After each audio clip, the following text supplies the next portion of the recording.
This is the World Championship Arcata de Ferndale Cross Country Kinetic Sculpture Race. That's right, these people are jockeys for sculptures. Sculptures that they push, pedal, and otherwise propel over 38 miles of land, ocean, sand, and mud. Ferndale, California is the cradle of kinetic sculpture racing. Been going on here for over 30 years. Meet glorious founder and kinetic guru, Hobart Brown. This is where it all started. This is the machine, 1968. My son Justin Brown's tricycle. This was a seat for him, seat for me, roof for rain. Headlight's gone now. We had a headlight hanging under here, so a lot of this has gone away, but this was, I'm the glorious founder of this race, and this is how it all started. My son claims he's glorious reason. From that sculpture to this museum, this is where they come to die. Some get reused again, but a lot of them, this is it, the end of the trail for them. So, oh glorious leader, how would you describe the glory of this competition? It's a horrible race. I mean, you're muddy, you're ugly, you're everything. Everything that's going to happen is going to happen here. So what really happens is it gives you a chance, under these horrible conditions, to be a hero. The lower your position, the lower the minor, the smallest of jobs, whatever it is you're doing, you have a chance here to be a hero. And that's what we're all about. We're making heroes. Heroes don't have to be winners, however. There are some serious awards in this race, like engineering and art, but you can also win Worst Honorable Mention, Best Bride, and the coveted Mediocre Award. Some Type A personalities don't grasp the concept right away. In fact, one of my biggest problems was trying to get across the Losers Award. Everybody says, I don't want to be a loser, and I thought, well, you already are. We're all losers. It just depends on what event you're in. One fella who's won his fair share of kinetic sculpture awards over the years is Dwayne Flatbow. In real life, Dwayne does painting and designing, but this is where he likes to be, hanging out at the Yakima Kinetic Lab. I moved up to Humboldt County in like 1977, and I went down to Main Street, Ferndale, and heard about this race. Hobart Brown did this race. And I watched that race coming down the street and watching these machines. These were all these weird contraptions. It's got the physical part, it's got the racing, it's got engineering, and it's got artwork. It's got all the things I love to do. Yeah. This is a really fun machine. This is called the Megasaurus. It has 6 people that pedal on this thing, and it's all human-powered. We have 36 speeds, 18 gears for the street, and 18 gears for the sand. The theme of this one is cavemen, of course, and this totally changes the whole look of a person. Of course, cavemen didn't wear glasses, but, you know. We build masks for the race every year.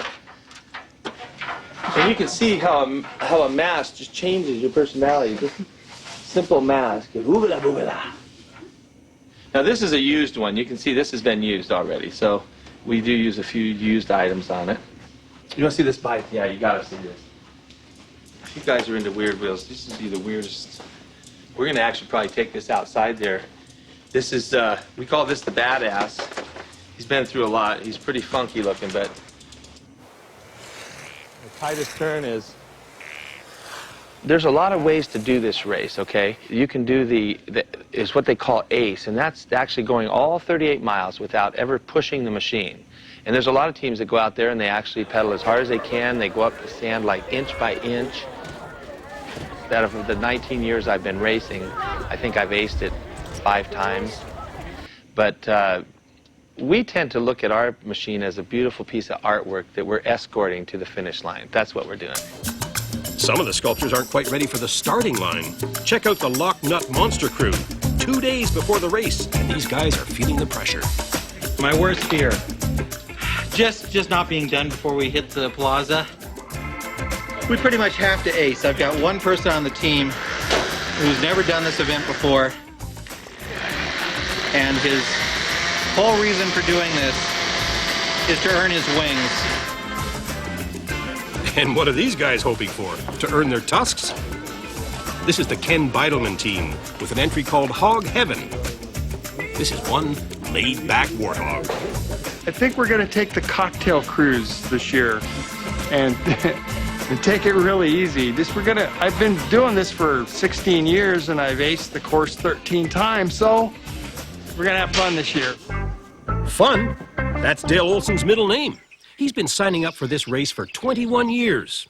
Dale knows all about racing and acing. He survived 8 major battles in World War II.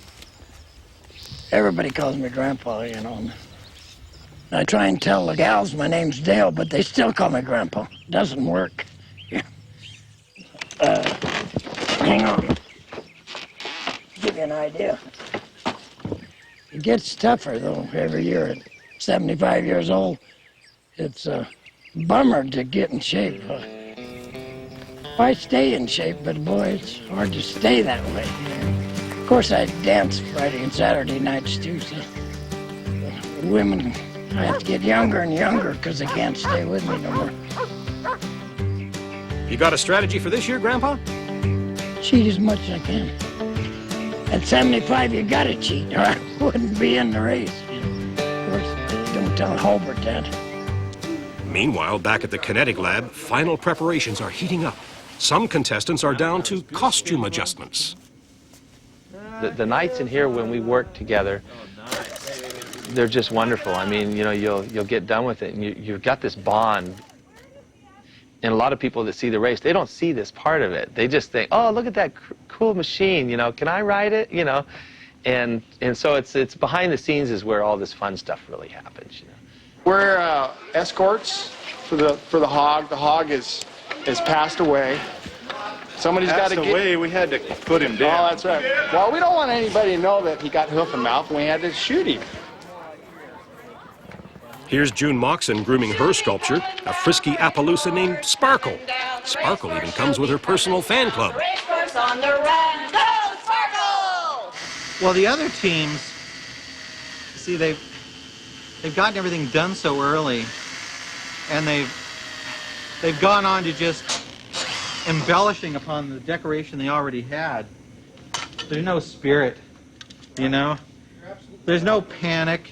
It's like if they don't finish one of their little costumes or something, or if they haven't got the dance steps right for their song, you know, nothing's going to happen. No one's going to notice. If we don't finish, everyone's going to notice, and we'll never hear the end of it, or at least I won't. The Lock Nut Monster team works on into the night.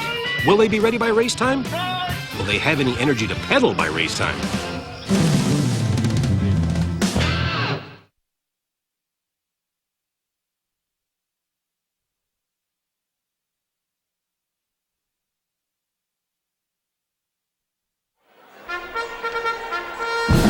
Race Day, Arcata Town Plaza. This is where entries get judged on art and safety. And it's where everybody gets a sneak peek at the out-of-town competition. Mamma mia, it's the Big Spicy Meatballs team from Port Townsend, Washington. Is our name. Kinetic racing is our game. And I see Elvis is in the building, or at least in the plaza. Thank you very much. And Fraulein Fifi, the beer-drinking Kinetic poodle from Blue Lake, California. As much as you, when you're not near us, we're blue. Oh, Hobart, we love you. Yeah, but they sang the same thing that Bill and I just a few moments ago. Yeah, well, I know. Well, I mean, I take my glory wherever I can get it. Megasaurus is chomping at the bit. Anybody seen the Lock Nut Monster? Uh-oh. Is that bagpipes I hear? Indeed it is. The Lock Nut Monster lads made it. They're off. Sort of. The racers will circle the plaza 3 times before the race officially begins. Not that anybody looks too worried about the official start. The Kentucky Derby, this ain't.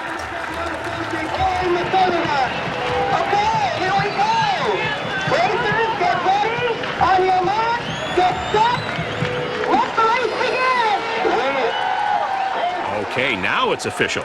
Teams face 3 days of bad road, shifting sand, deep mud, and unpredictable ocean. The object is not to finish first, it's to finish at all. That's where the engineering comes in.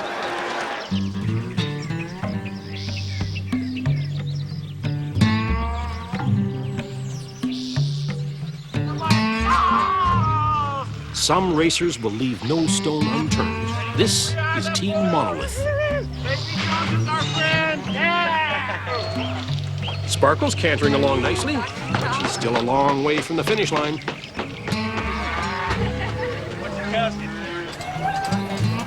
It's getting tougher now. After 2 miles crawling along the beach, racers have to get over these sculpture-unfriendly sand dunes.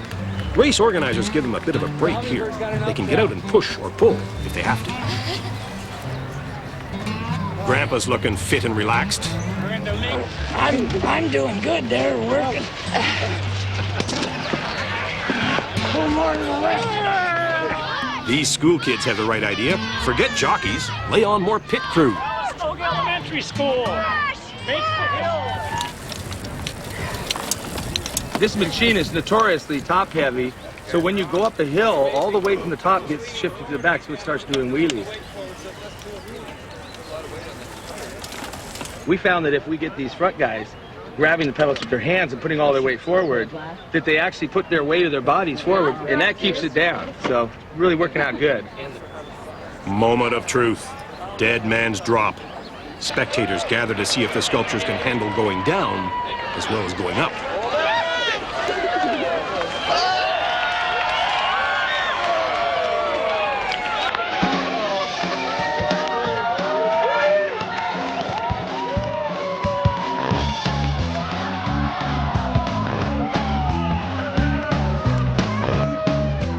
Long, it's sandy.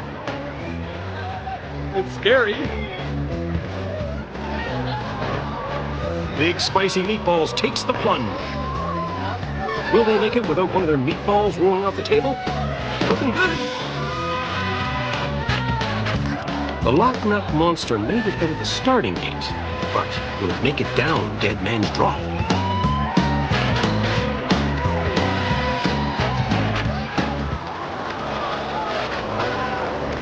Actually, no.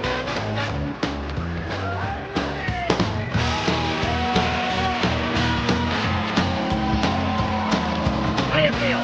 Ah, I feel good. I love it. Randy should feel good. That Loop-de-Loop just won his team the prodigious Golden Flipper Award.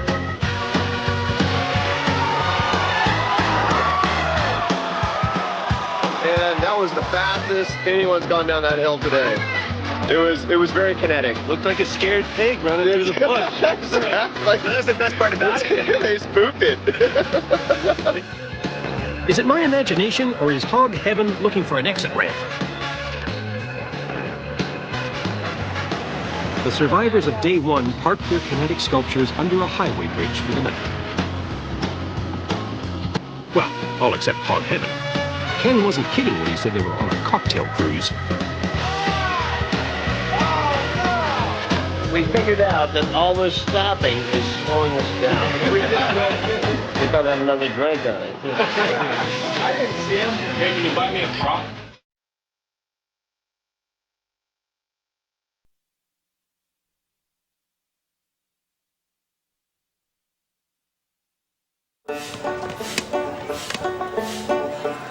Day 2, a day when back roads and sandy beaches give way to unpredictable ocean. Some sculptures take to the water like ducks to a pond. Others show up like an accident waiting to happen. At least they know their sleeping bags will float.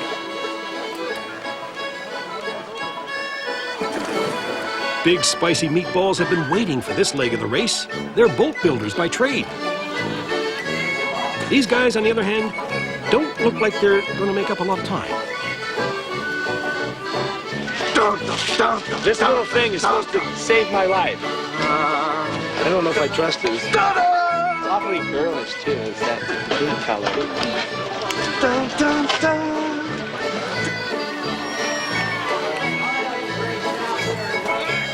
Megasaurus is looking really confident. Even does a little water ballet for the crowd.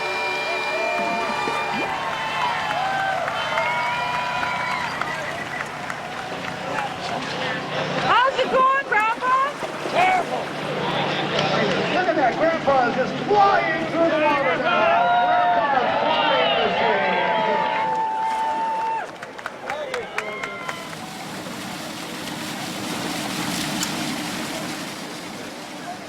One of the welds broke.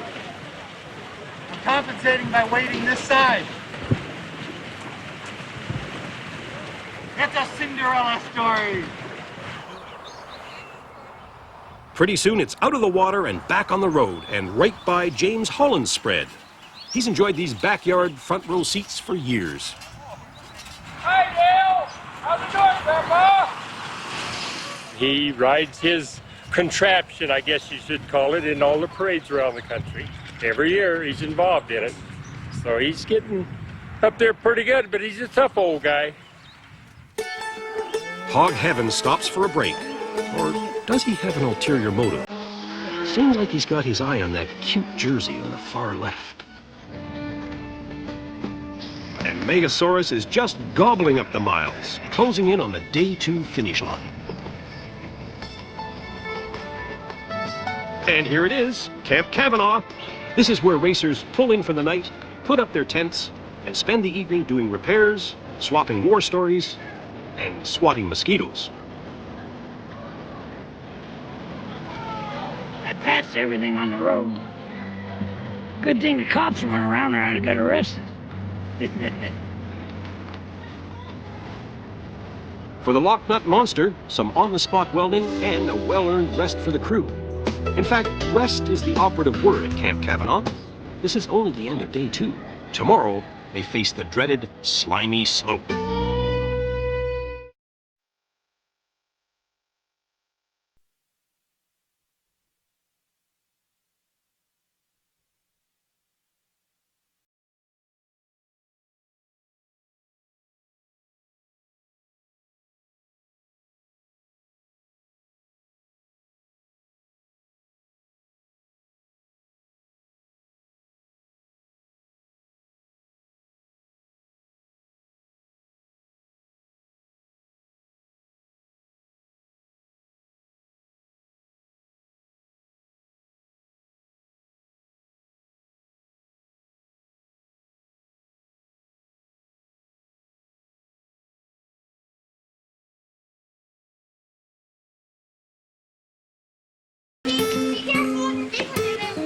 But they're still trying for the ace status here, and they can get off and move the sculpture sideways or backwards a little bit to reposition herself better, but not forward. So far, they're still got the ace status. This is the fun part of the race, for spectators anyway. They know that anything can happen, and probably will. I need traction!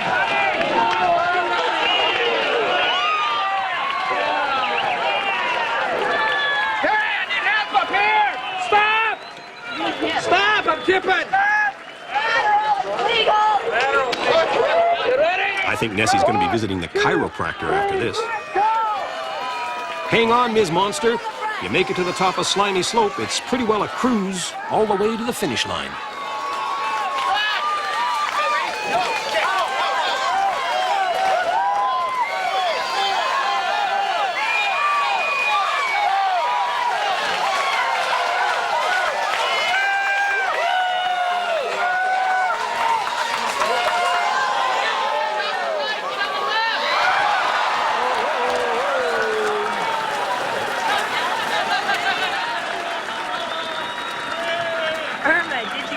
We got a lot of muddy angels down here. Those wings aren't wide anymore.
Looks like she's been through a minor skirmish. But that's nothing compared to poor old mashed-up Monolith. A lost cause? Not hardly. This grizzled veteran is going to win the elusive Worst Honorable Mention Award. Just about everybody wins something at the chili feed and award ceremony, aside from the glory. For 33 years of unconditional kinetic greatness, can we have a big round of applause for our great founder? Thank you. The Kinetic champion for the year 2001, and it is... Ow.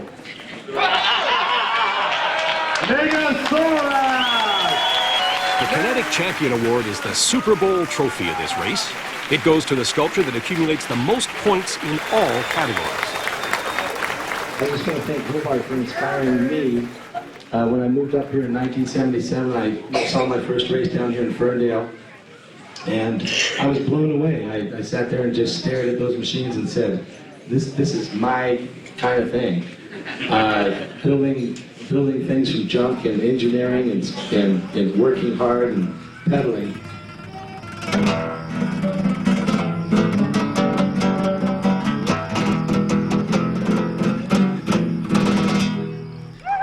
Dwayne Flatmo, a man dressed as a caveman, strumming out a flamenco tune with an egg beater?